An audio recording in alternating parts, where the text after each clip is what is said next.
Hello again and welcome. It's an exciting edition, I believe it is going to be, of the Situation Room on ChannelOne television. It's a show we bring you every Thursday where we count down to election 2024. We started since last year. We did the primaries of the two political parties. And today we have an exciting package coming your way. My name is Umaru Sanda Amado, your usual suspect, and I'm doing this with my co-accused, Sammy Wiafe, of the presidency. And I always let people remember that you see the president 24 hours. I've not seen him in a while. Oh, how? I've not seen him like in the past 1 week. Where is he? He's around. Is in Japan or something? He's around. But he's in Ghana. He's around, yeah. French. He was Ghana. speaking French recently. Were you at that event? No, I wasn't. Hey, I do guy. And now Dan Kwakufo was at the French embassy. Or was it the residence of the France ambassador? It was a France day or something like that. And then they say, okay, now, Monsieur le Président la République du Ghana, come and speak. He considers the French resident or ambassador as his home. Okay. He's always said that, apart from being a Ghanaian, he's also French because he spent majority of his life in France, you know, practicing a whole lot. So he's very fluent when it comes to French. I remember sometime I went to Ivory Coast for an event, and we were thinking, oh, he was going to speak English for us to get a soundbite. Before I realized, your man was rattling French left, right, Chapa, it was nice. So the French was speaking, was nice. He's very fluent in it, very fluent in it. I want to learn French. I want to listen to the thing. Oh, you and I, this age that we can't. Says who? Oh, we can't, we can't. Je parle français, on peut. To level sushis? Hey, that's not French. Stop it. This is the Situation Room on ChannelOne television. When we come back, we'll tell you what we're talking about on the show today. Please stay.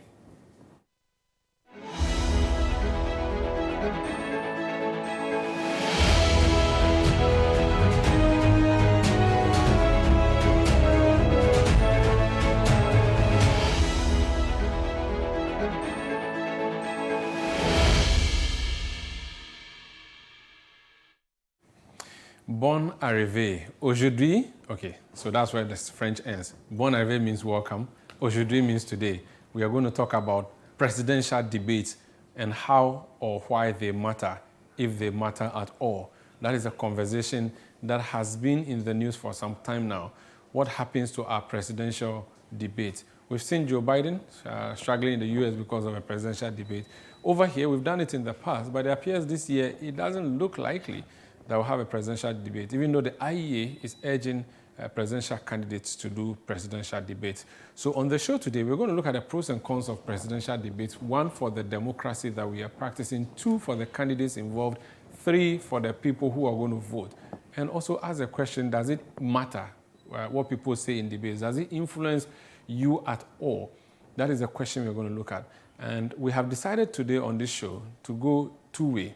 Argue for and against, or the topic presidential debates are helpful for the determination of election results and also influence our elections.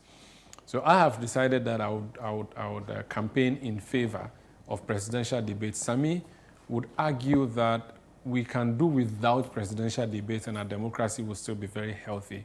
And then when we finish, we're going to bring someone who has expertise in covering elections from both the academic point of view and the practical point of view. H.S. Ikanku joined CTFM many years ago, way before I ever walked through the studios of CTFM in Adabraka. He worked as a reporter. He went to the United States, and I think he was the first person I heard mention the phrase Iowa caucuses, and it's something he likes to talk about. And of course, presidential debates are big in the US. So those are the issues. And we're told from history that the first televised presidential debate that we saw in the United States happened between JFK, the man that we all remember for various reasons, maybe for the assassination. So that was the first time that we saw this presidential debate happening, we are told, in 1960 between Kennedy and Nixon. So that debate was televised, and based on the outcome, presidential candidates in the future elections were very cagey about going into presidential debates because they saw what happened in those two debates. So there was a lull, if you like, of presidential debates until 1960 when 1976 rather, when another one happened between Ronald Reagan and the opponent at the time. So that is just to give you some history. A few issues that are coming up. People have celebrated and shown at presidential debates. Barack Obama, one of them, The oratory that he showed at presidential debates is remembered. Joe Biden's poor performance recently also has come up to play. In fact, just before the UK's election, where the Labour people who gave the Conservatives a very good whipping, Rishi Sunak squared off with the Sir Keir Starmer, the current Prime Minister of the UK, and we've seen what has happened from that thing. So just to give you a broad contours of our presidential debate. Before we talk about what presidential debates mean or not, let's go to the screens. We have some work that we have done, an infographic of a sort, where we're going to show you our own presidential debates in the past. I mean, I don't know if the screen... Okay, so if we have the screen now, should I go to here? Yes. So let me just look at our presidential debates since we started. And so let me also say that in the US, they have, I think, a presidential committee on debates or presidential debates committee. In Ghana is the Institute of Economic Affairs, IEA, that has been doing this for us, putting all the presidential candidates together, and they have been helping us with the debates, the presidential debates. So our first presidential debate happened in the year 2000. So at this time, Jerry John Rawlings had finished his tenure. His vice president, Professor John Evans Atta Mills, was going in the contest to replace him, leading the NDC into battle. John Ejekum Kufuor returning twice on the ticket at the time, representing the New Patriotic Party. And the two of them squared off in that particular presidential debate in the year 2000. So you see them there, Professor John Evans Atta Mills, the late, representing the NDC, and John Ejekum Kufuor, representing the NPP. That was what happened in the year 2000. Now, we're going to look at what happened in the year 2004. 2004, John Ejekum Kufuor by this time had served his first term of office as president. There was a call for a presidential debate. He said, I will not do the debate. And so 2004, we didn't have a presidential debate, sadly. We were starved of a presidential debate. It didn't happen. John Ejekum Kufuor went into that election and won. Take note of the decline or the fact that John Ejekum Kufuor refused to debate in that year, and what would happen in the future with incumbent presidents. We're going to 2008. There are fresh faces this time around. Atta Mills has still been on the ticket of the NDC, but did not get a chance to be the president. So he was still an opposition person, for want of a better word. So Professor John Evans Atta Mills agreed to that debate in 2008. And then Nana Addo Dankwa Akufo-Addo, the man who is now representing the New Patriotic Party, also a former Foreign Affairs Minister, former Attorney General, agrees to this presidential debate. But what the IEA did at the time cleverly, and at the time was headed by Jean Adokwe-Mensah, our chairperson of the Electoral Commission, the IEA said any political party that had presidential parliamentary representation or representation in parliament was qualified to vote. Because I think we had about 8 people on the ballot in the year 2008, but only 4 debated. There was another one for loser, or the last big people. But the IEA's policy was that if you have an MP in Parliament, you should be eligible to go into this debate. So Papa Kwesi Ndom, representing Kwame Nkrumah's CPP at the time, he himself was a member of Parliament representing the people of, what's his constituency again? Papa Kwesi Ndom. KEA, Commander Edna Eguafo Ebrim. So he was MP for the CPP. There were, I think, 2 other CPP MPs at the time. So CPP was qualified to be on the ballot. Edward Nasiri Mahama has been contesting elections since '96. He was leading the People's National Convention, which is in disarray now, or both parties are in disarray now. Now, the PNC had 4 members of parliament at the time. So there were 7, 4 from PNC, 3 from CPP, then the rest for NDC and MPP and independent candidates. So Edward Mahama was qualified to be in that presidential debate. So there were 4. Nana Addo Dankwa Akufo-Addo, I believe in Ghana, Atta Mills, Yerisim. Well, the Yerisim can be used for both him and Papa Kwesi Ndom, because someone was accused of stealing another person's slogan. But maybe we can use this one. And then Edward Mahama. The 4 of them went on that presidential debate, and we saw what happened. The next election was 2012. 2012, Professor John Evans Atta Mills had passed on to glory. On July 24, 2012, John Dramani Mahama had taken over as president of the Republic, and the NDC decided to acclaim him as their presidential candidate. He had just done 3 months as a president, and there was a need for presidential debate. he agreed, let's bring it on. And so John Dramani Mahama, representing the NDC, went into that debate. Nana Addo Dankwa Akufo-Addo, of the NPP opposition leader, joining for that debate. Dr. Abu Sakara Foster, he was running mate to Papa Kwesi Ndom in 2008. 2012, Papa Kwesi Ndom decided to create his own party, Putusi People's Party. No, Pre-Papa Preku Party, or the real official name is Progressive People's Party, PPP. But Putusi is the slogan that used. They said that they were like a cork. The party PPP was like a cork. No matter how deep you press it in water, it will still come back. Or there Putusi, you push it down, it will come out. So that's why I use Putusi. So Dr. Sakara, representing the CPP, was on that presidential debate. Hassan Ayariga, who, interestingly, was a man who came to oust Edward Mahama. For the first time, Edward Mahama was losing at the flag bearership position of the PNC. This is the man. And that was when he gained his famous Ayarikov title. The reason was that whenever the debate is happening small, then he'll start coughing. And the NPP people said he was paid by the NDC people to come and cough out Akufo-Addo in the debate. And that whenever Akufo-Addo is talking, he would be coughing so that we will not hear Akufo-Addo. I want us to just get a quick flavor of what happened in that presidential debate of 2012. As a child of post-independence Ghana, I was influenced by the strong traditions of African and Ghanaian nationalism. And therefore, I believe that Ghana should open its economic opportunities to all Ghanaians, irrespective of ethnic or political affiliation or gender.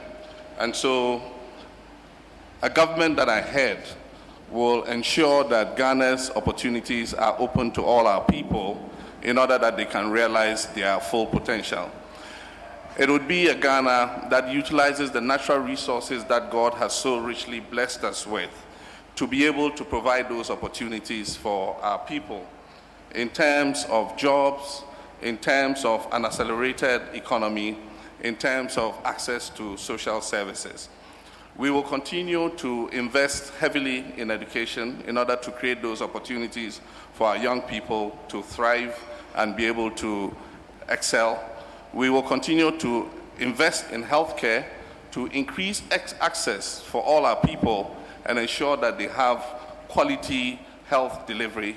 We will continue to invest to ensure that our mothers don't die when they are carrying out their biological function of giving birth to us.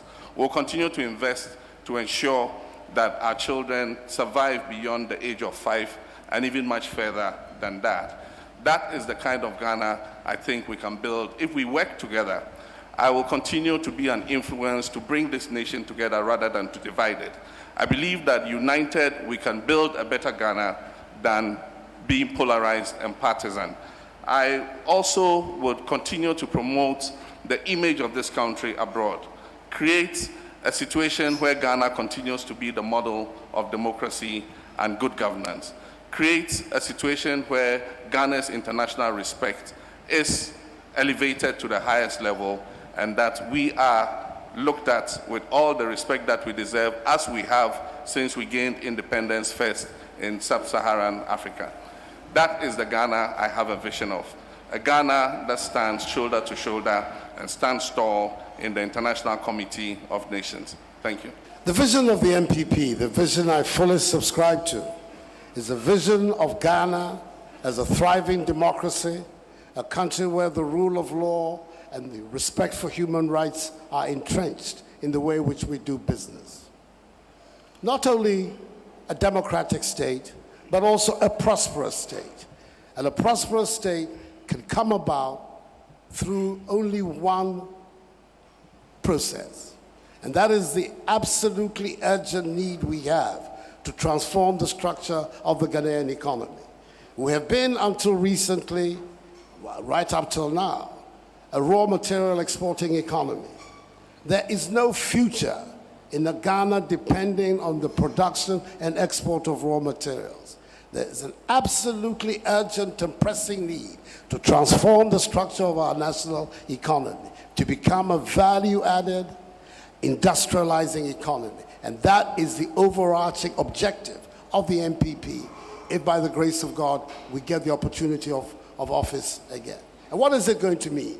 It's going to mean that the Ghanaian private sector, Ghanaian entrepreneurs are going to be encouraged and stimulated to take up the challenge of structural transformation and rapid economic development.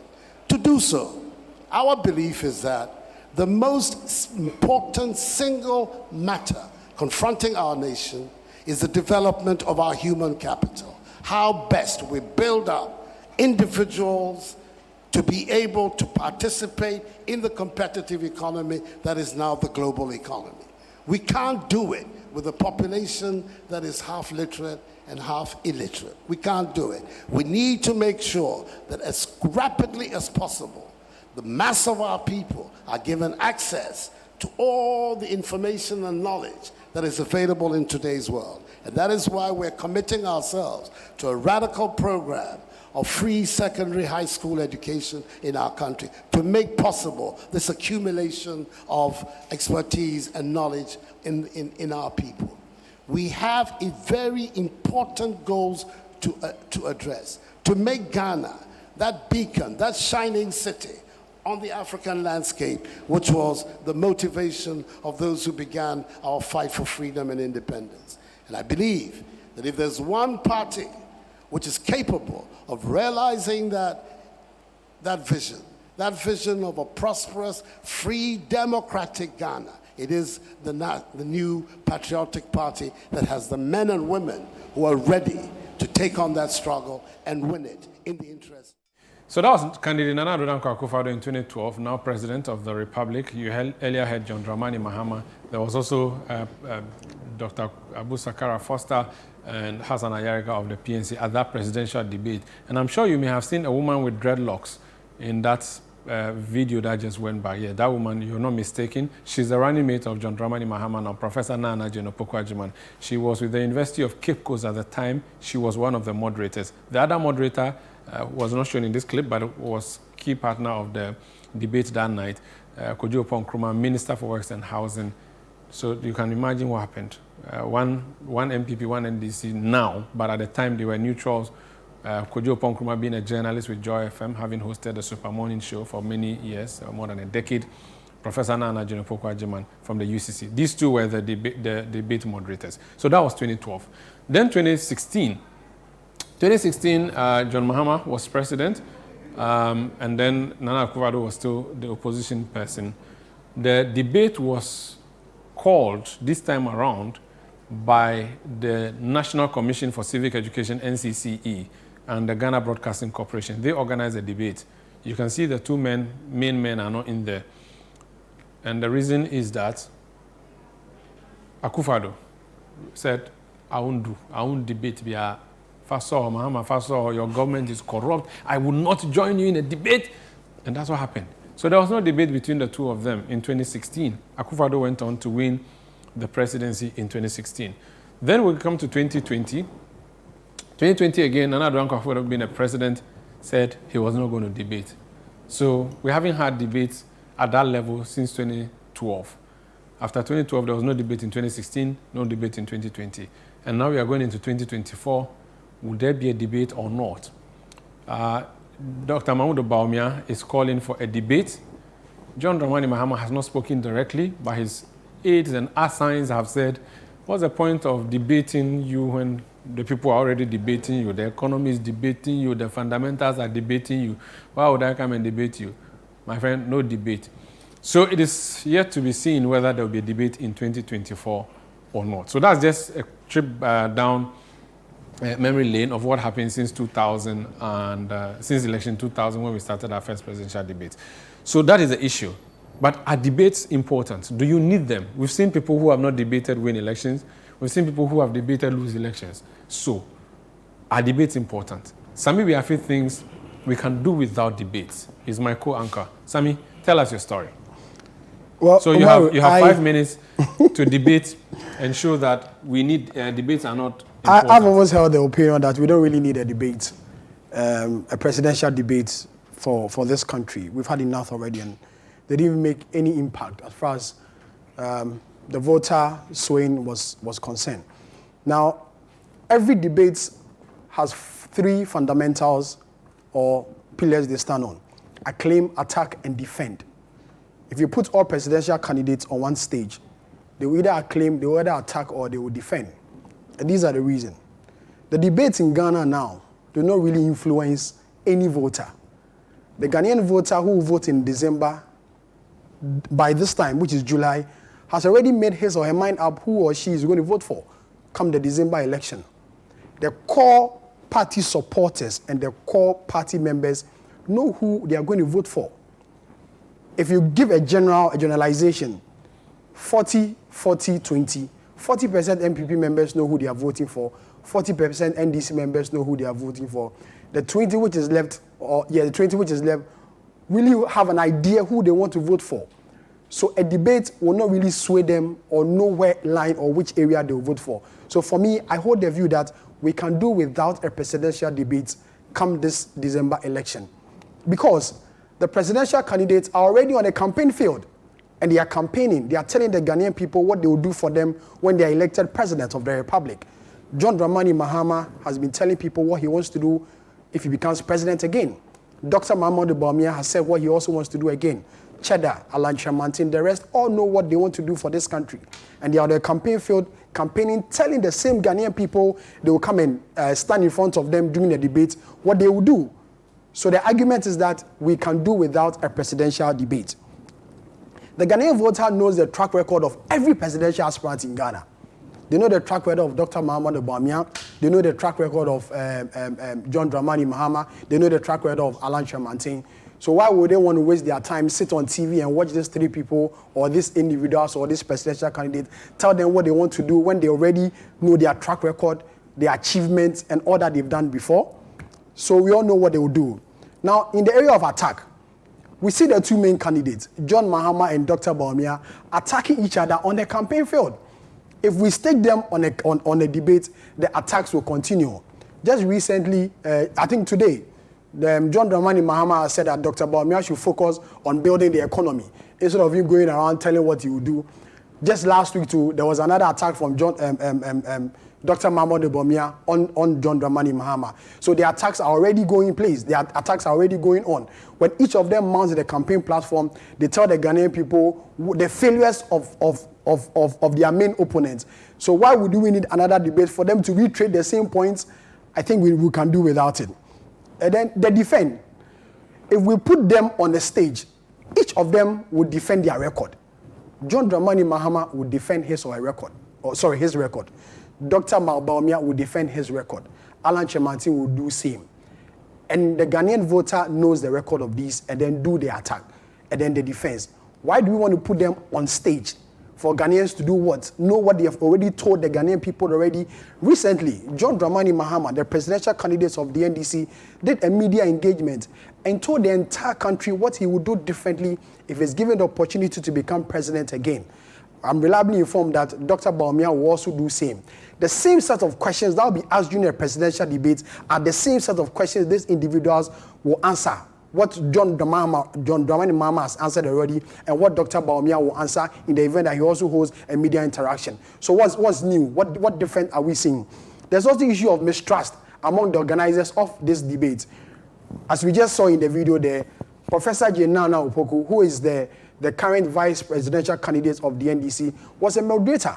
Kojo Opon Kruma, who was then the journalist from Joy FM, is now the Minister for Works and Housing. So there's always a mistrust among the organizers of the demonstration. At that time, it was the IEA that organized it. Now the IEA boss who organized at that time is now the chairperson of the country's Electoral Commission. So the issue of mistrust among the organizers of the demonstration has also come to play. And the debate, forgive me. So I feel there's no need for us to have a debate. We can do without it. My final point, if you allow me, over the years, many people have said that debates are just a charade, more or less like a theater of performance, which really don't make any impact. It's time restricted. How can a president or an individual who wants to do something for this country be given only 2-3 minutes to explain his policies and plans to the Ghanaian people? Which policies and plans he's already doing it on the campaign field, doing road to door to door, window to window, and the rest. Why would just 2 minutes he would need to explain those policies? No. Recently, John Dramani Mahama is talking about 24-hour economy. if he's in a debate with Dr. Baumia, will he be given that time, 2 minutes, 3 minutes to explain that policy? But he's already on the campaign field, explaining to the Ghanaian people what this 24-hour economy is. So really, for me, we can do without a presidential debate. And we've seen candidates declining, and it's not make any impact on election. We know who've won and who've lost when it comes to this election. So for me, Umaru, I feel we can do without a presidential debate. Thank you so much. I want to clap for you, but I can't clap for you because you are my opponent in this debate. Move away from the lens. Let me also come and do my debate. But the way you've delivered, you raised the bar too high. No, I haven't. I'm just making a point that we can do without it. Okay, so I have a few points that I've also put together for why we should have a presidential debate. First of all, Sami in his submission said that we already know who we are going to vote for, so we don't need debates. Correct? Yeah. The Democrats knew they were going to vote for Joe Biden, but now they are changing their mind. They are saying, we think we made a mistake by choosing that guy as our presidential candidate. And this is because he performed abysmally at the just ended presidential debate where Trump trounced him. So I don't agree with Sami when he says that we already know who we are going to vote for. Minds are changed because of presidential debates. He talked about the time. It's too short a time to be able to assess a candidate for him to sell his message. We have all gone through education. You do class 1 all the way to junior high school 3, and then they give you 3 hours or 2 hours to write a paper on RME, which you have been learning since class 3, or a paper on English. You go to university, you do 4 years, and they sit you in a hall, give you 4 questions and say, answer them in 3 hours. And yet you do. That is how you are able to prove your intellectual capacity. Show that when you're given the opportunity, you can deliver what you have learned. So I think the issue of time, I disagree with Sami on that. The debate is the only platform, my view, the debate is the only platform where we can assess all the candidates at the same time. You can call it a blank table where everybody is standing. Give me your policy on abortion. Give me your policy on abortion. Give me your position on abortion. They all state it there and then.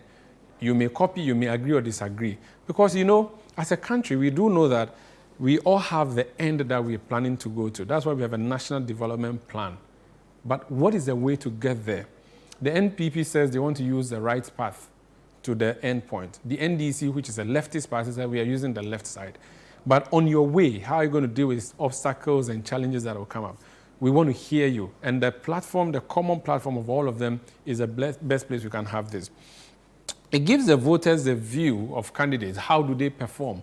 The real mannerism that they exhibit when they are put to the street proof. Because if it's a press conference, they may be able to jump a question. But if you have a moderator who is there, who is asking you a question, you can answer or you cannot. And your answer is not assessed by the host there and then. It is assessed by everybody. And for the first time, you have access to all Ghanaians at the same time as a voter. Because if you're an NDC presidential candidate, you are at a rally of NDC, you are speaking to NDC people.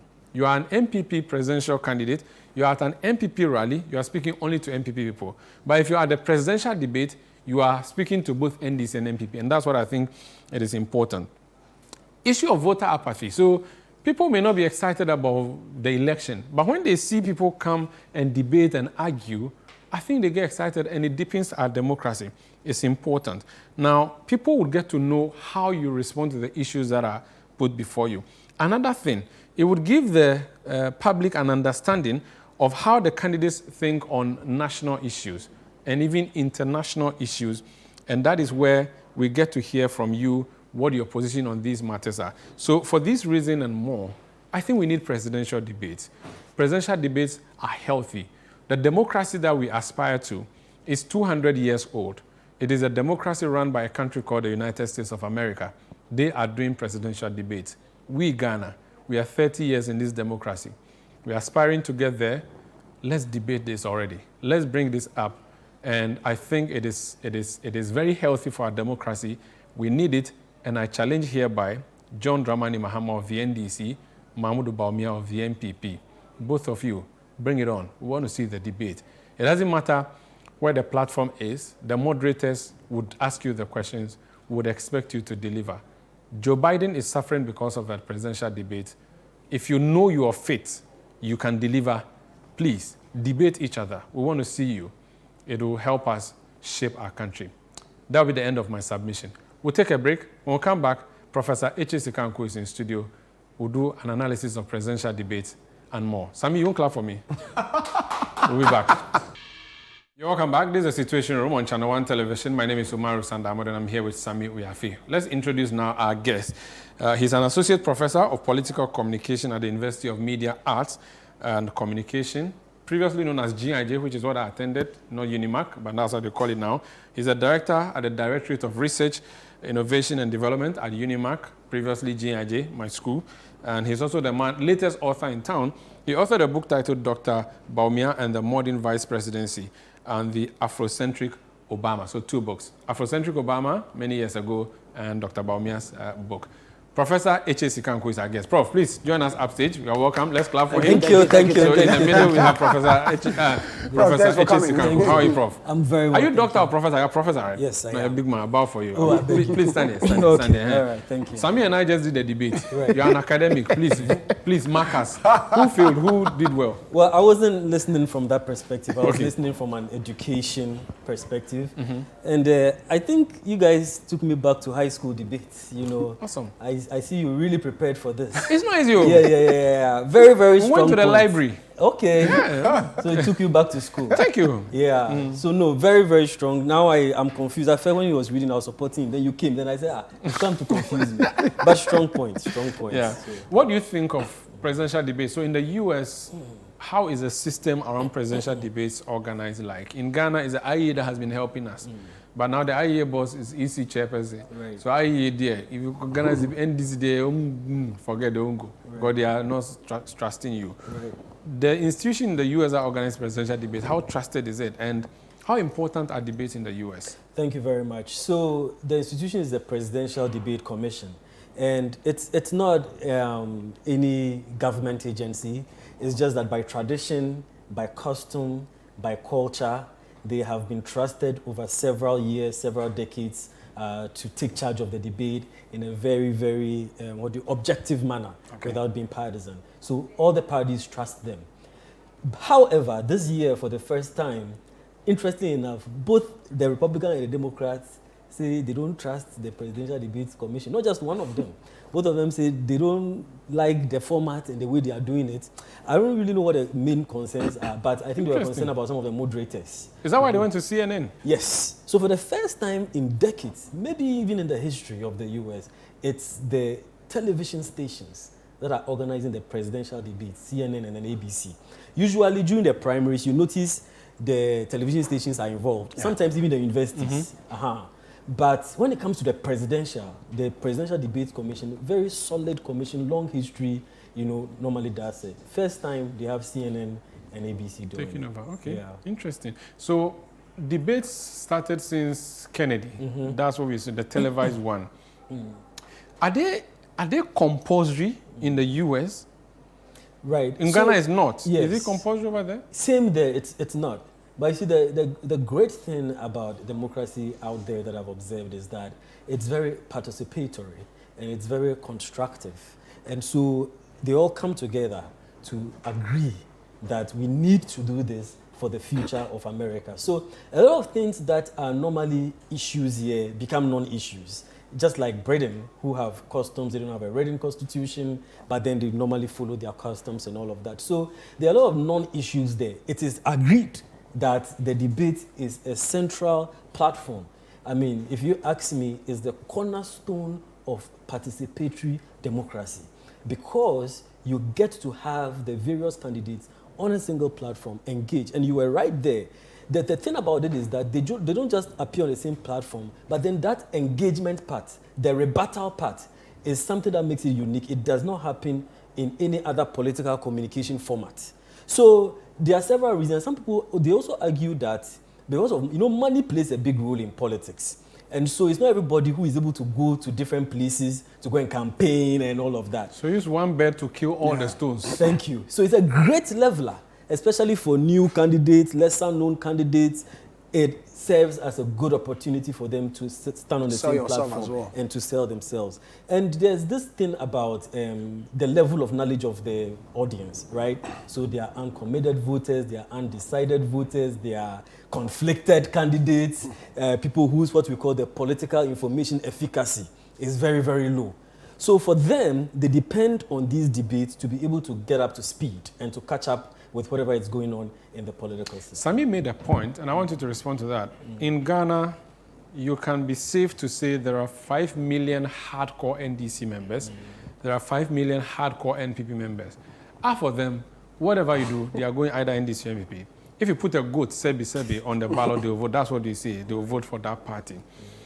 What's the point of going to debate for these people? Because whatever you say will not impress them. Yeah. The dance of the cockroach will never impress the chicken in the court. I mean, it's a good point. But remember, I'll take it from two angles. Let's start from the undecided. So let's all agree that these debates are especially significant for people who are not necessarily political partisans, who are waiting, that's the middle belt ground, who would actually decide the election. So for the sake of voter education, for the sake of voting behavior, for the sake of candidate evaluation, and then for the sake of attitudinal change and decision making, this is important for such people. But even for people who are politically affiliated, sometimes it serves as an opportunity to hip up their interests in the elections. And also, it also helps, some people may be affiliated, but their affiliation can be quite weak. So we call them the partisan weaklings. So they watch these debates to make sure that, okay, well, can I confirm my position or disconfirm it? And there are a lot of people who watch their candidates on stage, and it generates what, in a normative sense, what we call interest in both democracy and in the campaign itself. There are a lot of people who, after the debate, will go out there and go and seek for further information on issues that came up in the debate. So for all these reasons, either you are consolidating your position in the party and your partisan affiliation, or you are getting the chance to actually evaluate these people. For the Ghanaian voter, does it really matter? Because the person already thinking about bread and butter issues. Yes. Candidates come and line up, trying to convince them one way or the other. Do they really think about these things that want to do their economic activities and get whatever they want to get done, coming to listen to a lineup of individuals who wish to be president of the republic? I'll tell you something. Yes, I know that the general norm or the general perception is that bread and butter issues are important. That is what. But, you know, our electorate are becoming very enlightened. All of us will agree over here. The way our democracy has been in the past is no more the same. We've all agreed that we have a more discerning electorate, even for those who don't necessarily have formal education. Even for those people are now more active. Listen to the radio call-in shows. Listen to the television discussions. Listen to the local radio stations. There are a lot of intelligent locals in the hinterlands everywhere who are very well invested in the political process. And so for me, I believe that the debates heighten the interests of everybody in our political system. It gives an opportunity for those who have not been paying attention to the election. Yeah, there's a campaign here, there's a campaign there. They want the platform, they say whatever they want to say. What difference would they say when they come on the debates? No, so what I'm saying is that because a lot of people don't pay attention, you know, it's only with the, what you call the political junksters who, junkies. Pay more attention. Yeah, we pay attention. So the thing is that the debate, it kind of is arresting. You have everybody at the same time. It's prime time. You're in your house watching television.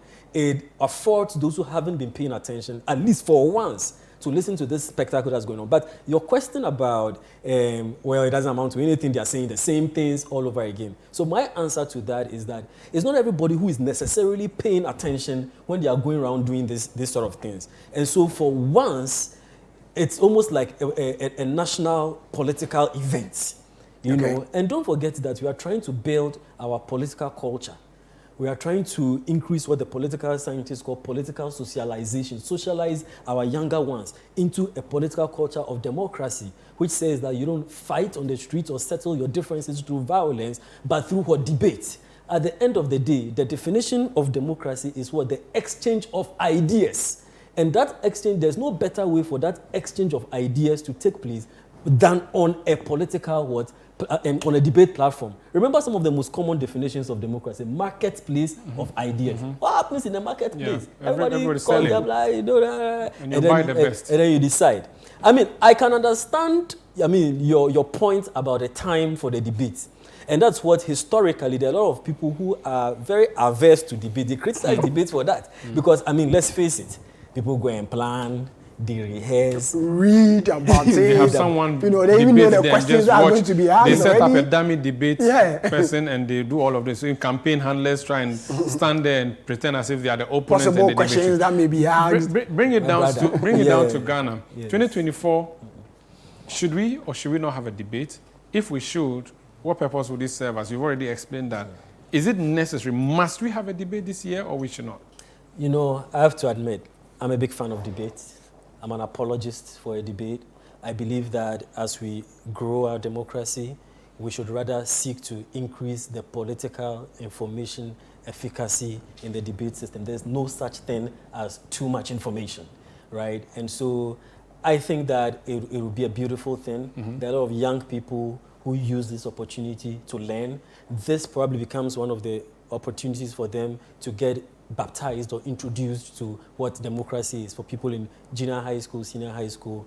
I do think that it further enhances our democracy. Very well. So I would go Thank you so much, H.A.C. Kanku, Prof. You can take leave of us. Thank Appreciate you it. so much. Merci Thanks. beaucoup. Thank you So very that's much. Professor Thank you H.A. for coming. And by the way, he scored us, but I just didn't want to say it publicly. You can leave. I want to tell the people that you scored me better than Sami, but you don't want to say it because you are shy of Sami. But this is the Situation Room on ChannelOne TV. When we come back, we hear other perspectives on this matter of presidential debates, to be held or not to be held. You're welcome back. This is ChannelOne Television. The show is called Situation Room. My name is Umar Rusanda, and I'm here with Sami Wiafe. We just finished our own debate. We are not presidents. He is the closest to president because he sees the president 24-hour economy. Sorry, 24/7.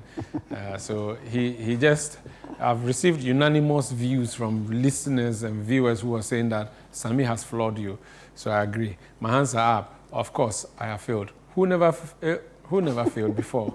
Hands in the air. So yeah, Sami Wiafe has done so well. But if you're just joining us, we also had Professor H.A.C. Kanku in the studio who joined us to tell us the importance of debates in a democracy. And he has made a point that is very, very significant there. Debates or presidential debates usually go to the heart of persons who are called floating voters. They're in the middle. They are neither NDC, they are neither MPP. So whatever you say there would make them think again, okay, this guy, I think what he's saying is good, let me vote for him. Or how he responded to this issue. And I've said that Joe Biden is going through a battle now because key members of his party, including senators and members of their House of Parliament, as we call it here, calling for him to step aside because of a poor performance at a debate. Is it even fair to say that because the guy couldn't deliver? People say that debate is just English. Or if you can do Arisha, you are doing well.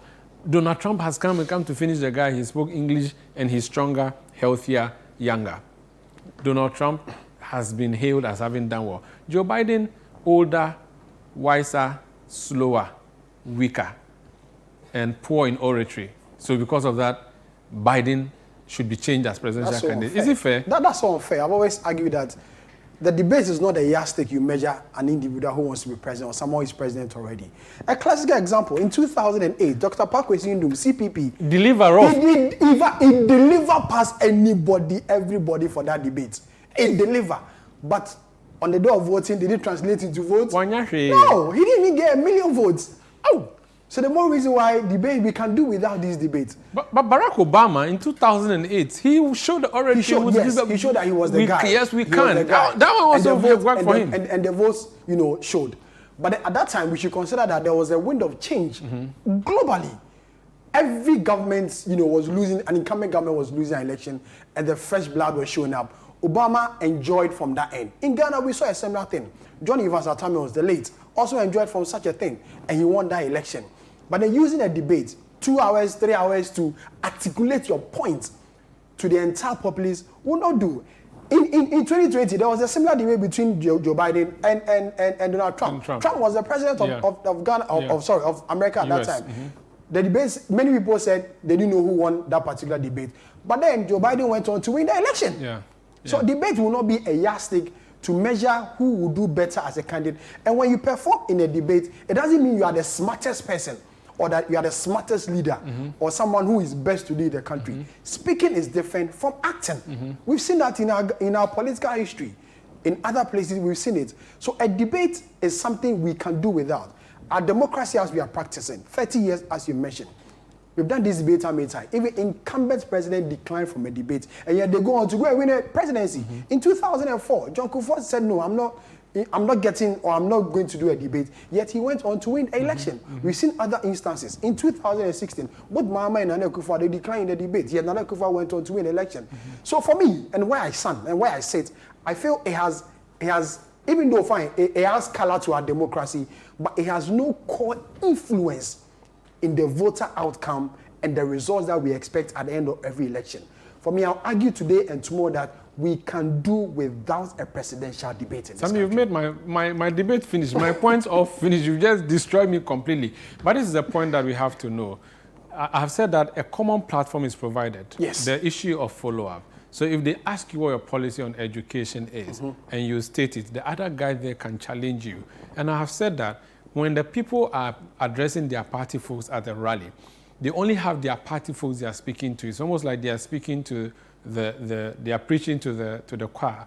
The choir is always listening to that preaching anyway. So what's the point? But if you come together and you are meeting every candidate, every member of the party from both sides, you'll be able to sell your message better. And the marketplace of ideas issue comes up. So who better markets their ideas?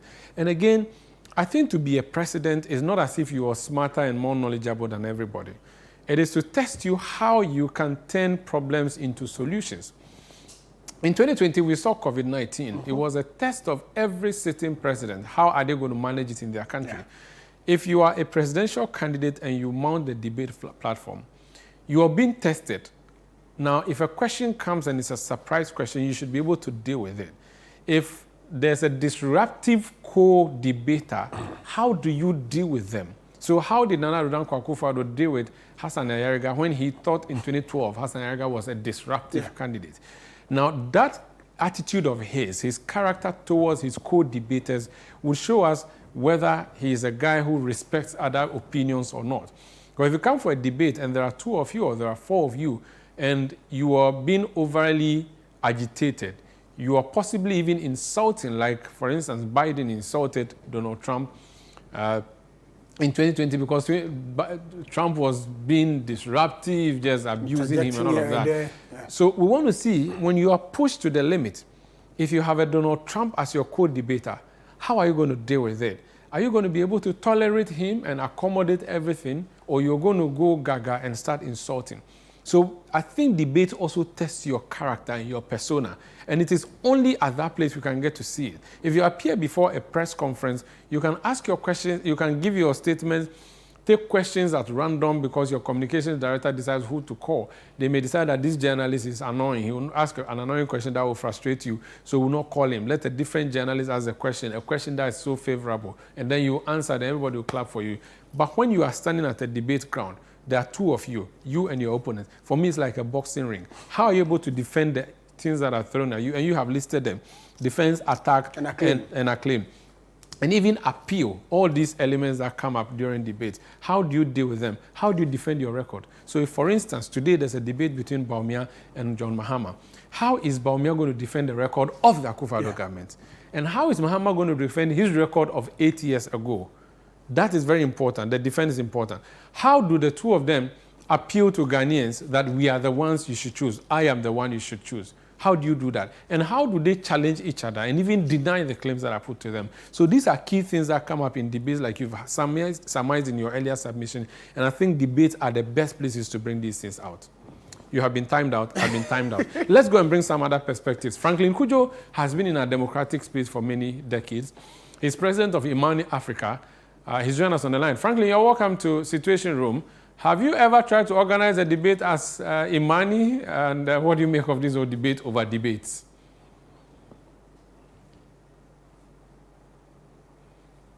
Do I have Franklin Cudjoe? Apologies, we've lost Franklin Cudjoe there. But Sami, you may come in. I listened to you very attentively, and I think I have an issue to raise in respect of the submission you just... Looks like our debate will not end anytime soon. I know. We are pretending to be presidents. You spoke about putting all candidates on one stage. Platform, yeah. You know, where you can measure the person's temperament. And you know something called pretense? Because the candidate wants the votes of the populace, for the next 2 or 3 hours, he or she can pretend. And pretend as if he's what word can I even use? You know, he's a holier than thou. Things know the bomb. I am cool, even though there's something happening which is annoying. But Obiazan. The person can pretend. So you can't use just 3 or 4 hours to judge the character of the individual because it's stage managed. You pretend. You can be exposed by a question that would come up. If, look, you've seen presidents take questions. They may be acting nice and all of that, but when the question comes from a certain angle, they would react. And like I said, if you have a disruptive candidate on the stage with you, we would see how you react. Are you the type when your child is crying, carry me, what do? Do you carry the baby? Or, how do you react? This is something that we'll see. And I'm saying that you cannot pretend.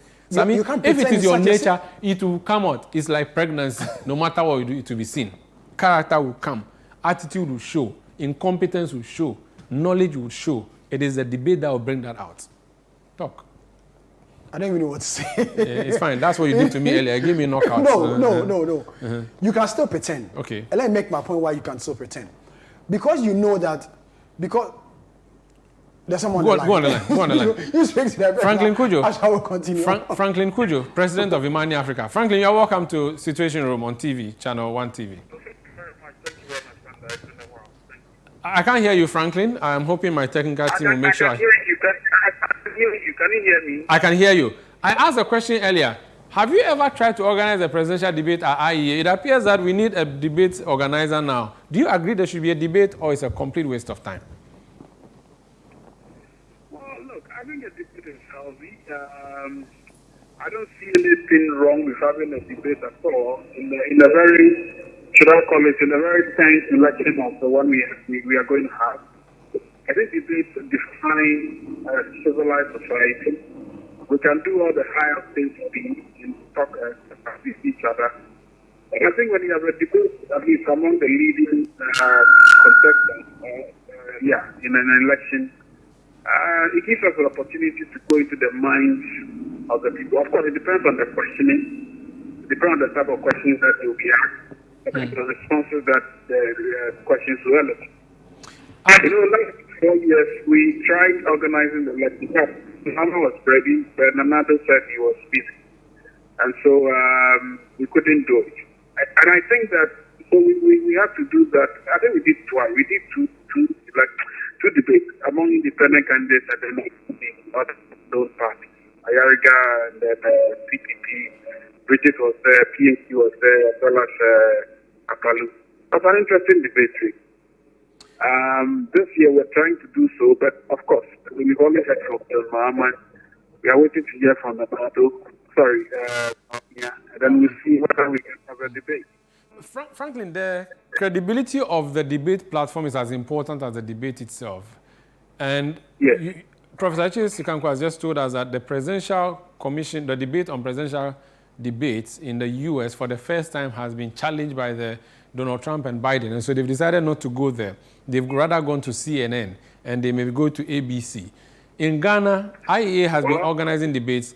Akufo-Addo has appointed the head of IEA, and now the NDC thinks the IEA there is an MPP group. The moderators, Professor Nana Jinopoku is now running mate for John Mahama. Kojo Ponkrumah is minister in the Akufo-Addo government. Then it brings to the issue of how neutral or how objective would these platforms be? Why would I go to a platform that is going to expose me because it's an opposition group pretending to be neutral? Your Imani, for instance, in the past few months, you have been in your own trouble. Your friend Kofi Bento, who is your vice president, openly declaring support for the NPP's Dr. Mahmoud Bawumia. You are a think tank that's supposed to be neutral. You have been accused of being with the NDC. How can we trust the platforms for these debates? Well, unfortunately, in the world of politics, I mean, there's suspicions everywhere. Let me just say that it's instructive to know that even in the United States, the Republicans are happy to have a CNN anchor or anchors moderate a debate. Isn't it interesting? So it tells you that there are different shades of being on in a way. I think people should look to the questionings or the questions that will be asked. In any case, because of this nature, you make sure you tell the people or your contestants the areas you're going to bring the questions from anyway. So it will not be a question. People are very stupid. People will see through the meaning. They'll see through it if you are asking questions that are skewed or obviously to help a particular candidate. So for me, whatever the platform, people will have complaints. People will definitely, how do you call it, complain anyway. So for me, I don't really think the platform really matters much. That's in the questioning or the way the debate is looking. It depends also on who you choose as moderators, really. I mean, when we were going to do this, when we did it the last time, we did the media house, several media house.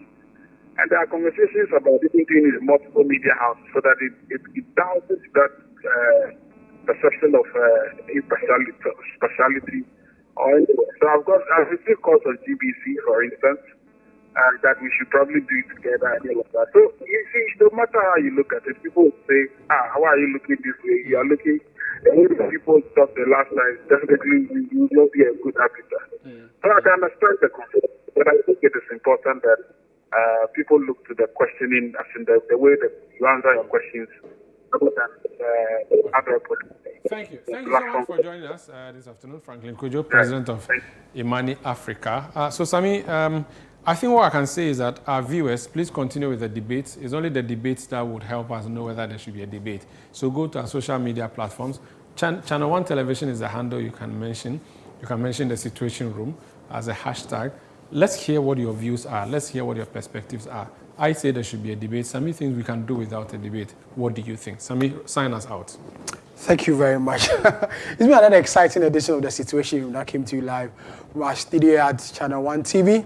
Next week, we'll come with another debate, Umaru and I. Thank you. Thanks for watching. We'll see you again.